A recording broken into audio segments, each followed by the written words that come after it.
Et nous sommes de retour sur ce plateau pour la dernière partie de cette émission. Nous abordons notre sujet sur le Togo. Procès Madjoulba, 20 ans de prison pour Baloka Danga et 2 accusés acquittés. Le procès Madjoulba a connu son épilogue hier, tard dans la nuit. Abalo Katanga, le général Abalo Katanga est accusé, ou bien du moins écope de 20 ans de prison. Ils sont normalement 5. Le commandant ATP et le colonel Bonkou sont quant à eux acquittés, donc reconnus non coupables des faits qui leur sont reprochés. Le général Danga est condamné à 20 ans de réclusion criminelle. Il est accusé de complicité d'assassinat, d'entrave au bon fonctionnement de la justice et complot contre la sûreté intérieure de l'État.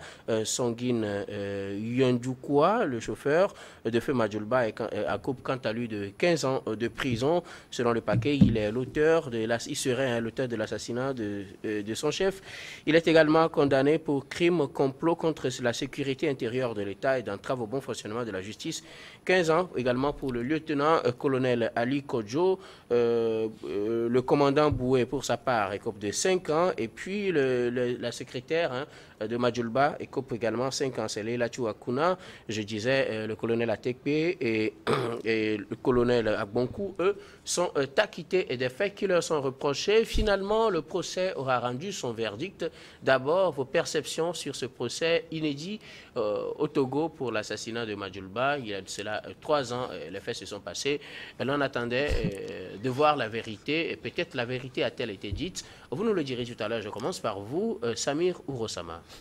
Moi, je pense que la tenue jusqu'au bout de ce procès dénote de la volonté politique du chef de l'État et de façon globale des autorités togolaises à instaurer un climat de confiance entre les fils et filles du pays, entre nous, les Togolais. Je me rappelle bien quand... Attendez que je finisse. Je me rappelle bien quand on avait mis en place cette juridiction où la première activité, si j'ai bonne mémoire, le 9 avril 2023, le ministre de la Justice, garde des Sceaux, ministre de la Justice, puis Sagbetome Afrimé, que la mise en place d'une telle juridiction militaire, une juridiction spécialisée, c'est de faire en sorte que le militaire ne se sente pas au-dessus de la loi et que le civil se sente au même pied d'égalité que le militaire. Sinon, ce n'est pas la première fois qu'un militaire est jugé par une juridiction. Vous vous rappelez bien, dans l'affaire dite Pachanya-Singbe, où certains hauts gradés ont été également reconnus coupables de complicité d'atteinte à la sûreté intérieure de l'État. Je voudrais saluer ici la détermination, l'engagement et la volonté politique affichée par les plus hautes autorités de notre pays, non seulement en décidant en toute responsabilité de mettre en place une telle juridiction militaire, mais également en s'assurant que tous les moyens soient mis à la disposition de ces juridictions-là pour que la lumière soit faite sur cette affaire-là. Parce que quoi qu'on dise, cette affaire qui principalement porte sur l'assassinat tragique de ce haut gradé de l'armée, le colonel Bitala Madjoulba, dans la nuit du 4 mars 2023, du 4 mai, autant pour moi, 2023, 2020, autant pour moi, a véritablement détérioré l'image de notre armée. Alors que pendant ou au cours de ces 10-15 dernières années, le chef de l'État, Fonya Singbe, s'est engagé véritablement à réformer les forces armées togolaises, non seulement dans sa restructuration avec la création de certaines régions militaires, mais ensuite dans la modernisation ou du renforcement de l'armement de notre armée. Donc dans la formation, dans l'acquisition d'un certain nombre de matériel, pour que notre armée soit une armée exemplaire dans la sous-région. Vous savez, l'armée togolaise a toujours été citée comme une armée exemplaire dans toutes les missions auxquelles nous participons au niveau de la sous-région, également à l'international. L'aboutissement d'un tel procès montre et nous enseigne qu'en réalité, désormais au Togo, qu'on soit militaire ou pas, et qu'on soit titulaire d'un certain nombre de privilèges, lorsqu'on est en contradiction avec la loi, lorsqu'on commet un délit ou un crime, on doit pouvoir répondre de ces actes, nonobstant notre statut de militaire. Et la condamnation de ces hauts gradés impliqués non seulement dans l'assassinat du colonel Madjoulba, mais également dans l'entrave au bon fonctionnement de la justice et puis dans l'atteinte à la sécurité intérieure de l'État, vont servir véritablement de leçon pour qu'on puisse désormais savoir que lorsqu'on est militaire, dans l'exercice de nos fonctions ou en dehors de l'exercice de nos fonctions, lorsqu'on commet un certain nombre d'infractions, puisqu'il y a un certain nombre d'infractions qui sont dévolues donc à cette juridiction, lorsqu'on commet un certain nombre d'infractions, désormais on a derrière soi la juridiction militaire, donc le tribunal militaire de Lomé, qui peut surtout saisir de n'importe quelle affaire impliquant un militaire, quel que soit son grade au sein des forces armées togolaises. Donc pour moi, c'est une première et c'est à saluer véritablement, même si beaucoup disent bon, qu'il y a d'autres affaires qui sont pendant. Moi, je pense que, contrairement à ce que les gens peuvent dire, le contexte socio-politique dans lequel se trouvent nos pays, ce n'est pas une particularité togolaise. Il y en a d'autres pays, la RDC, des pays qui ont connu pas mal de conflits. La particularité dans laquelle se trouvent aujourd'hui nos pays africains, notamment le Togo, je pense qu'il faut partir de quelque part. Il faut partir de quelque part et souhaiter à ce que ce quelque part dont on vient là ne puisse pas être un cas isolé, mais que cela puisse être perpétuel, que ceux qui, à un moment donné, sont reconnus coupables d'infractions ou ceux qui auront commis des infractions durant l'exercice ou au cours de l'exercice de leur fonction de militaire ou en dehors de cela, bon, on dit juridiction militaire, c'est beaucoup plus dans l'exercice de leur fonction de militaire, que ceux qui sont reconnus d'un certain nombre d'infractions puissent répondre de leurs actes aussi facilement que ça. Alors, donc c'est ça qu'on doit retenir. Est-ce que justice a été rendue aujourd'hui à Madjoulba? Aujourd'hui, vous avez des gens qui sont reconnus coupables de ces 3 chefs d'accusation qui sont retenus contre eux, notamment complicité d'assassinat. Lorsqu'on dit complicité d'assassinat, je pense qu'il est important qu'on éclaire la lanterne de nos concitoyens. Oui, lorsqu'on dit complicité d'assassinat, ça veut dire qu'en réalité, ce n'est pas une seule personne qui a commis l'acte. Ouais. Donc les gens se sont regroupés en un groupe de criminels et ils ont complété à travers les artifices qu'ils ont eux-mêmes mis en place. Et donc, ils ont commis l'acte de façon collégiale et de façon collective. Okay. Donc, aujourd'hui, nous n'avons pas un seul coupable, mais nous avons plusieurs coupables. Donc, du moins 5 qui ont été reconnus coupables. Donc, des co-complices qui, à un moment donné, chacun a joué un rôle tout au long donc de ce processus-là qui visait donc à éliminer donc le colonel Madjoulba et de surcroît dans son propre bureau, dans un camp militaire. Vous voyez un peu la gravité de ce acte qui a été posé. Il était inadmissible que le chef de l'État, il était inadmissible que les autorités togolaises puissent laisser cette affaire-là passer sous silence sans que les gens ne puissent agir véritablement. Voilà le soubassement de la mise en place d'une telle juridiction qui a été tant réclamée par les organisations de la société civile. Je pense que ce ne serait pas la première affaire que connaîtra cette juridiction. Nous en aurons d'autres juridictions et notre armée sera de plus en plus exemplaire, performante et citée en exemple à travers le monde. Merci beaucoup à vous, Samir Ourosama. Dieudonné Sewonou, vous avez assisté à la dernière partie de ce procès hier.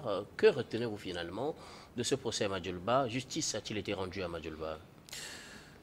Je retiens d'un procès historique, un procès exécuté avec une rapidité professionnelle, entre guillemets, un procès qui a tenu en haleine beaucoup d'organisations de la société civile, un procès qui a également tenu en haleine l'attention de tout un pays, parce que un assassinat a été commis en plein cœur de l'armée togolaise. Un procès qui a retenu l'attention de plus d'un au vu de la carrure de ceux qui sont passés devant la juridiction. Car hier, on pourrait faire de la liste de ces gens-là des intouchables, ou alors on pourra les identifier par des intouchables. Mais aujourd'hui, que ces personnes soient présentées devant la loi et dire qu'elles doivent répondre de leur, entre guillemets, acte, c'est un procès qui a retenu l'attention de plus d'un Togolais. Un procès, au vu aussi du fond et la forme, et le silence et aussi, entre guillemets, les paralysies qui est causée par la sécurité orchestrée autour de l'exécution de ce procès. Je le dis en connaissance de cause pour avoir passé ces temps-ci à ceux de moment dans les parages, dans les accablus du palais de la justice. Un procès d'un tribunal militaire qui s'est déroulé dans un palais de justice civile. Je reviens pour dire et pour répondre à votre dernière question. Est-ce que justice a été rendue à Madjoulba? Je me dis, c'est aussi un procès qui me laisse poser aussi de telles questions auxquelles je ne trouverai peut-être pas toujours et maintenant la réponse. Car dans le commun des mortels, mis à part les règlements de la juridiction ou alors de la jurisprudence, le commun des mortels voudrait connaître l'assassin réel de Madjoulba. Mais le procès nous a identifié des co-assassins ou alors des co-accusés. Qui a tiré réellement sur Madjoulba? Jusqu'à ce jour, je pense que nous ne pourrions pas avoir une réponse exacte à cette question. Car la dernière personne au bout du fil qu'on retient, c'est le chauffeur. Et selon les déclarations, ce chauffeur, Sangui, lui aurait remis l'arme à un exécutant direct. Qui est cet exécutant direct? C'est bien, et il reste toujours un monsieur X. Oui, un procès historique, je le dis, pour avoir fait emprisonner des gens qui trouvent encore des choses et qui pensent encore avoir des choses à apporter à la sécurité du pays. Alors, je reviens pour dire, ce procès est plein de leçons, mais à la fois donne des hicks au cœur, car, je le dis toujours, une journée passée en prison n'est pas facile, ou alors n'est pas rien. Et qu'on trouve des gens, qui qu'ils soient, passés pratiquement la majeure partie de leur temps en prison, c'est quelque chose. Vous l'avez dit tantôt, le général Katanga, qui malheureusement à l'issue de ce procès ne pourra plus être appelé général parce que dégradé de son rang de militaire, et cela fait partie de la sentence qui lui est infligée, que un tel monsieur, au vu de son passé et tout ce qu'il a fait pour ce pays, et par moments a peut-être péché devant la loi, se retrouve aujourd'hui derrière les barreaux et il a encore 20 ans à passer là-bas, bon, sans compter des éventualités qui pourront advenir. Sinon, un miracle. Ou alors, je dirais, le Kakpacha est là, malgré qui il est toujours aujourd'hui en détention. Donc, voir un colonel Katanga plutôt, derrière les barreaux, pour tout ce temps, ne sera pas aussi surprenant. Donc, c'est un procès qui véritablement a fait comprendre, selon la politique de l'État, à tous les Togolais, que personne ou alors nul n'est au-dessus de la loi. En somme, je crois que c'est la problématique là qui est posée et qui on a tendance de faire comprendre aujourd'hui aux Togolais. Mais, mis à côté les non-dits de ce procès, il est donc clair qu'aujourd'hui, la loi sera maître et ce procès nous a fait comprendre la différence entre la force et la loi. La loi est toujours forte que la force et ça a été prouvé à la fin de ce verdict. Je reviendrai pour essayer de donner certaines observations au dernier jour d'ailleurs, avant le verdict tardif de ce procès historique. Alors, avant de vous redonner la parole pour vos dernières observations, Louis Kamako, que dites-vous de ce procès tant attendu? Il a eu lieu 3 ans après l'assassinat de Madjoulba. Justice a-t-il été rendue pour lui? Que retenez-vous de ce procès? Oui, c'est un procès inédit qui, mais malheureusement, qui n'a pas tenu à toutes ses promesses parce qu'aujourd'hui, beaucoup de Togolais sont restés sur leur soif. Je crois que les uns les autres l'ont dit. Même si aujourd'hui, à l'arrivée, on a pu condamner certaines personnes, on a pu condamner le général Abalo Katanga et on est arrivé à acquitter également 2 personnes. Mais après tout, beaucoup de gens se demandent aujourd'hui qui a réellement tué Toussaint Madjoulba. En fait, c'est de ça qu'il est question parce que depuis que le procès a été ouvert. C'était ça l'objectif premier de tous les Togolais. Qui a donné le coup fatal. Bon, si aujourd'hui on nous dit qu'il y a quelqu'un qui a remis l'arme, il a remis l'arme à qui? Et si on n'arrive pas, si le procès, si le tribunal n'est pas arrivé à prouver tout cela, ça veut dire que le procès en soi laisse à désirer et que tout ce qui a été fait là-bas peut être, entre guillemets,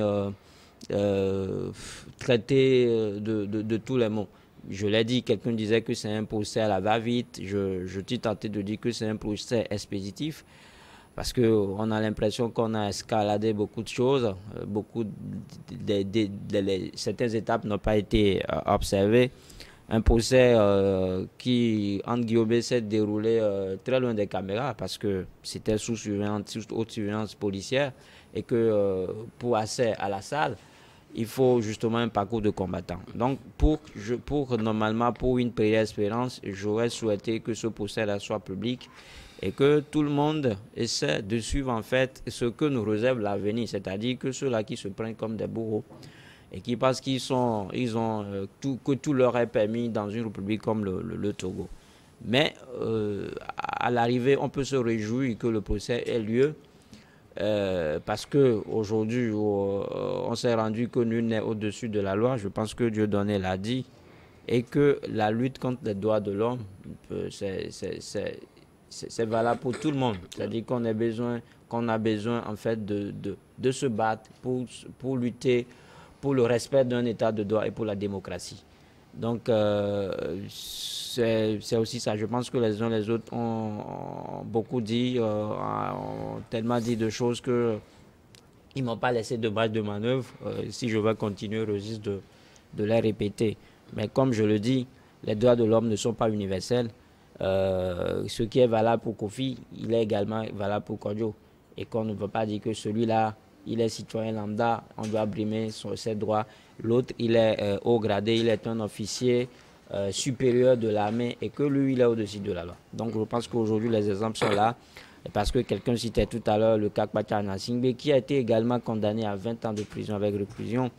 Aujourd'hui, c'est la même sentence qui est inculquée à Balo Katanga selon le code pénal en vigueur au Togo, notamment l'article 675 qui qualifie de complot contre la sécurité de l'État toute décision arrêtée par un groupe de personnes dans le but de déstabiliser la nation ou bien de bousculer une institution de public. Nous rappelons que la victime ou bien celui qui a été assassiné, Toussaint Mabdjouba, a été le commandant du bureau d'intervention de la brigade d'intervention rapide, qui est une institution étatique, donc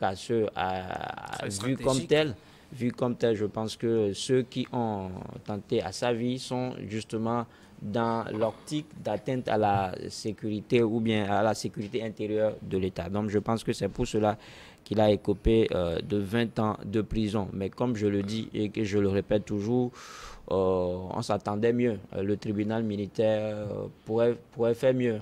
Surtout que c'est une première.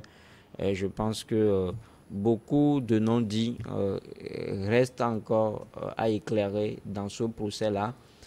Et comme je le disais tout à l'heure en non-atteint, je ne pense pas que je me demande si l'accusé ou bien Abalo Katanga aura droit de faire un recours. Donc, on attend de voir ce que ça pourra donner. Oui, Dieudonné voulait ajouter quelque Oui, chose. je rappelle que tous les accusés, ou alors ceux-là qui sont condamnés à l'issue de ce procès, aucun d'eux n'a plaidé coupable. Hein. Effectivement, ils ont tous renié les faits qui leur sont reprochés. Ce qui rend la suite compliquée parce que finalement, on ne sait pas qui dit vrai. Parce qu'on se posait la question tout à l'heure, qui a réellement tué Madjoulba? C'est bien cela la question que tout le monde se pose et je crois l'avoir posée aussi suffisamment ici. Qui a tué Madjoulba? Oui, c'est un groupe de personnes qui auraient comploté pour assassiner Madjoulba. C'est ça la réponse qu'on retient. Mais qui a tiré au dernier ressort sur Madjoulba? Le nom là ne nous est pas révélé. Le seul nom qui nous est révélé, c'est M. X. Alors, M. X, c'est toujours à rechercher. Maintenant, personne ne veut être ce M. X là. De toutes les façons, je me demande si aujourd'hui la famille de Madjoulba est satisfaite de ce procès ou alors c'est ce à quoi la famille s'attendait. Est-ce que c'est pour voir des groupes de personnes sanctionnées sans savoir effectivement celui qui a tenu l'âme au dernier ressort pour éliminer le concerné? Si c'est ça leur satisfaction, malheureusement, nous n'avons pas eu le temps d'approcher les membres de la famille du sieur du feu Madjoulba. Je crois que dans les jours à venir, on essaiera de voir si ils ont été véritablement satisfaits de ce procès. Mais ce qui est évident, c'est que l'État a organisé un procès allant dans ce sens. Dans le dossier, il n'y a pas que l'assassinat de Madjoulba. Il y a un fait hautement politique qui est complot contre la sécurité intérieure de l'État. Même s'il n'y a pas cet assassinat, ce dossier d'assassinat, je pense que ce second dossier est largement pesant et suffisant pour arriver à cette condamnation de 20 ans de prison. Je reviens sur certaines actions ou alors certains dits dans la salle hier qui m'ont donné la chair de poule, notamment l'intervention, la dernière intervention de la secrétaire de Madjoulba, qui est aussi dans le boss des accusés et qui a écopé 15 ans. 5 ans d'emprisonnement, qui disait, pour finir, je répète ces mots, on ne couvre pas le feu avec le pagne. Et moi, en bon africain, ça veut dire beaucoup de choses. On ne couvre pas le feu avec le pagne. Qu'est-ce que cela veut dire? Est-ce juste un adage appris et venir réciter là, devant le tribunal? Ou alors, cet adage avait un fond? Cela voudrait dire jusqu'ici, les accusés se disent, on ne connaît pas encore les réels auteurs, ou alors le réel auteur. Le tribunal nous a fait savoir hier qu'on ne parlera pas des auteurs, mais on ne parlera pas de l'auteur, mais on parlera des co-auteurs. Des co-accusés. Voilà, donc les accusés trouvent qu'ils sont toujours dans la logique de chercher la vérité. Et ils l'ont dit, c'est ça le maître mot de tous les accusés hier. Il faut aller réellement à la vérité, car ils supposent que leur innocence est toujours de l'heure. Samir Ouroussama, que dire? Le parquet avait requis 50 ans contre Gadanga. Il s'en sortira dégradé de son titre de militaire. Il n'est plus général, il n'est plus militaire non plus. Il deviendra Balo Félix Gadanga tout seul. Mais il écope de 20 ans finalement. Que retenez-vous encore de ce procès et de tout ce qui a été dit? Parce que les faits qui leur sont reprochés, ils ne les reconnaissent pas et pourtant ils sont condamnés puisqu'il fallait bien quand même sortir un verdict. La première chose à retenir, c'est que le procès a été équitable. Vous savez, c'est un procès contradictoire. Vous avez un tribunal qui a été mis en place et l'affaire a été introduite devant le tribunal après 3 ans d'instruction. Vous savez, après 3 ans d'instruction, il y a eu des enquêtes. Il y a eu une enquête diligentée par l'État. Il y a des gens qui se sont promis, entre guillemets. Et d'ailleurs, ça a été des questionnements du tribunal militaire. Il y a des gens à l'intérieur qui ont diligenté une enquête interne. Ensuite, il y a eu de l'expertise balistique. Il y a des méthodes mystiques. Exactement. Aussi. Il y a eu des expertises balistiques sollicitées donc, du Ghana et de la France pour voir la balle qui a tué véritablement le colonel Madjoulba. Et les conclusions ont été rendues. Et selon ces conclusions-là, c'est-à-dire que la balle provenait de son arme. Donc, vous voyez, donc il y a eu 3 années d'instruction. Ça veut dire que cela a permis donc à l'instruction d'avoir les éléments nécessaires pour aller à un procès. Ce n'est pas un procès expéditif. Ce n'est pas un procès bâclé. Et ensuite, il y a le principe du contradictoire qui est assuré. C'est-à-dire qu'il y a les prévenus qui ont été écoutés, on leur a donné la parole pour qu'ils s'expriment véritablement, et ils ont décidé de plaider non coupable. Ensuite, il y a eu un conseil qui les a défendus, c'est-à-dire qu'il y a des avocats qui se sont constitués en défense pour eux, qui ont aussi fait des plaidoiries. Donc, il y a des avocats de l'État également qui ont défendu l'État et puis la famille de Madjoulba, puisque le gars a été assassiné dans l'exercice de ses fonctions en tant que militaire. Et après, contrairement à ce que les gens disent, le procès est public. Le procès est public, sauf que vous connaissez un peu la contingence de nos tribunaux. Le tribunal de Lomé, où siège le tribunal militaire, ne peut pas accueillir toute la population de Lomé. Donc il est important qu'on sélectionne, en réalité, ceux qui doivent assister. Il y a des journalistes qui ont assisté au procès. Si le procès était public, si le procès était à huis clos, vous pensez que toutes ces informations qui ont été relayées par la presse allaient être relayées dans la presse? Personne ne dit le contraire. Donc ça veut dire que le procès d'abord a été équitable. Le procès a été, au cours de ce procès-là, le principe du contradictoire a été assuré et le procès a été également public. Donc les autorités sont déterminées à assurer une certaine transparence dans tout ce qui se fait en termes beaucoup plus de justice pour qu'on puisse véritablement avoir une vérité qui est l'assentiment des uns et des autres. Quoi qu'on dise, je peux vous l'assurer, ce procès a permis de faire une lumière sur véritablement ce qui s'est passé. Et c'est de leur droit quand les co-accusés ont décidé de plaider non coupable. S'ils ne se reconnaissent pas, il appartenait donc au tribunal de faire établir la vérité. Et c'est ce qu'ils ont fait véritablement en reconnaissant. Et selon le jury qui a été composé, les jurés ont tous reconnu. Par exemple, pour ceux qui ont assisté au procès, le général Abalo Kadanga a été reconnu coupable à l'unanimité de tous ces trois chefs d'accusation. Sauf que pour les autres, il y a certains qui, au vu des éléments qui ont été proposés, exactement, ils n'ont pas eu les mêmes peines et tout ça là.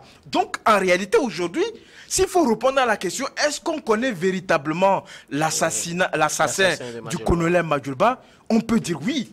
On peut dire oui parce qu'en réalité, il ne s'agit pas d'un seul assassin.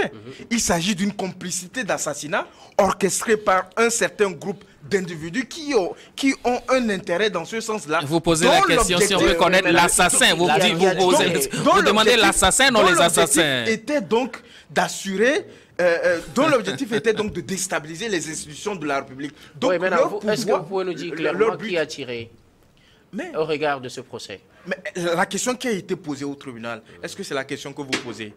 La question qui a été posée, on les a posé la question. On les a posé la question. Est-ce que vous vous reconnaissez dans l'assassinat? Ils ont dit non. Ils plaident non coupable. Tous ces chefs d'accusation, ils ont dit non.